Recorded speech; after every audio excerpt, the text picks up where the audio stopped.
After a new lake starts to stabilize and the fish begin to find their seasonal homes, striking a bass bonanza can be fast and furious. But in the beginning of a lake's development, the fish are more scattered.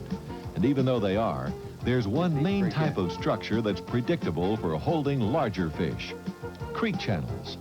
And there's one predictable bait for big bass: the jig. Yeah. There he is, Chuck. What you fish? Good fish. There we go. All right. That's the kind you've been looking for, isn't it? You ain't kidding. That's a dandy. Look at how fat he is. What do you weigh? Shoot, he'd go, what, 4.5? Almost better than that. Look how fat he is. Where was he? Right there? Yeah, come off that there tree. Ate that spin jig. And you didn't think that thing could catch fish, did you? No, but I need to borrow one of them here directly. Man. He's heavy. Well, feel him. Fish 5 pounds. 5. You betcha.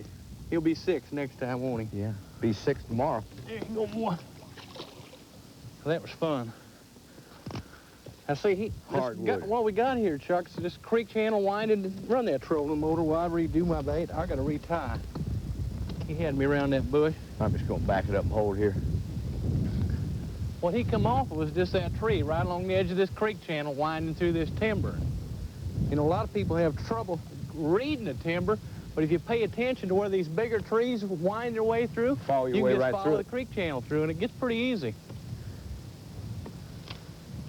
Hardwoods, pay attention to where they're at. They'll be growing along the creek channel. It's like how it winds right in through there. Right, and if you got a place where you've got cedar trees, that's usually a place where there's a little hump or an island, a higher spot. They don't need near as much water. Willow trees, another good example. You know, there are a lot of farm ponds on this lake. And they need water. Yeah, we fished around some. You see willow trees, you can usually find a farm pond. That's why they're there. These are the things, you know, in a new lake that's coming up, whether it's a stage fill reservoir such as this or just a new lake, you know, new reservoir.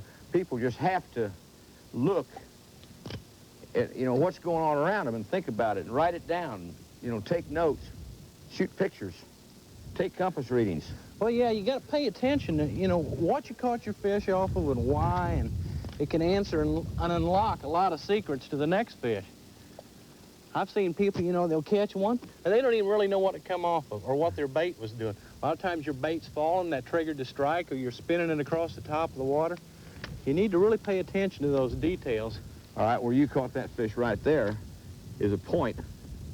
Little corner. Well, it's just kind of a corner in the creek. Yeah, it's an ideal spot. It's an ambush point for those fish, and it was out of the shaded spot, the darkest spot of the bush, and really right where he should have been. It was just, you know, a textbook example. Fish took it on the drop. And again, the jig scores on the creek channel. There he is. Good fish. Big fish. Pretty good fish, Chuck. You can ever get him in the boat. Right where he's supposed to be, wasn't he? Look how pretty he is. Dark. Well, I'm in the tree. Let me see him. Can't catch him in the tree. Good fish. Caught him on a jig, too, didn't he? You bet.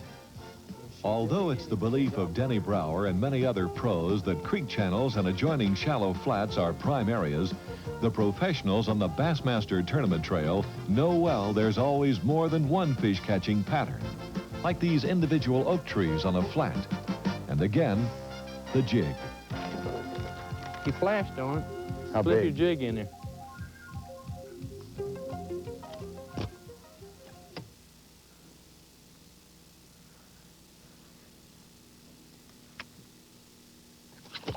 Fish. Good fish. Not too good, but good. I saw him come up on the spin jig. He's good fish, Chuck. Good fat fish. But he, you know, you said he flashed on it. Well, I told you, you know. Yeah, I threw in there and I kept waiting, you know, waiting. And he just kind of went, huh? Never really hit it. Barely hit it. Well, you that's know, not a fat one. Yeah, with your spin jig, you know how I told you, you watch it falling down, that blade rotating, and you usually see the flash and see that fish come up. I saw the flash and I set the hook, but he didn't have the bait. You know, for some reason, he just didn't want it. Boy, he sure took your jig. But he was turned on. Well, you know the difference.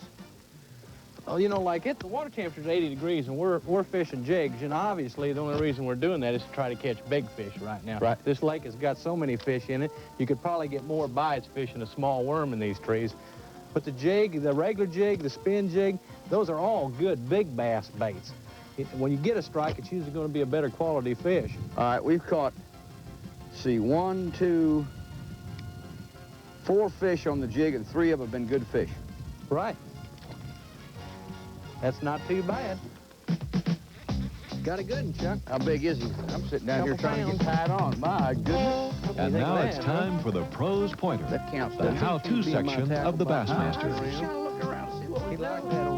One of the questions I get asked most often is when to use the jig and when to use the worm. It's a tough question to answer, and, you know, I kind of let the cover dictate what I'm going to throw. I kind of let the temperature, the different conditions.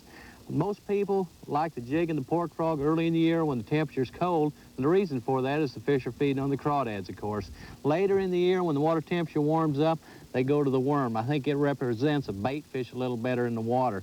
I like the jig because it's more compact. I can shoot it back into some of them tough places a lot better than I can the worm. A lot of times the worm will wrap on a branch and it just won't drop down in them holes near as well. When I do pitch a worm into that heavy cover, I usually have the toothpick, the slip sinker toothpick right against the head of it, and that makes it a little bit more compact. The jig I've got right here is just a straight jig with a frog behind it, but you know, when you get into jigs, there's a lot of different things you can do. You just don't have to use a basic jig.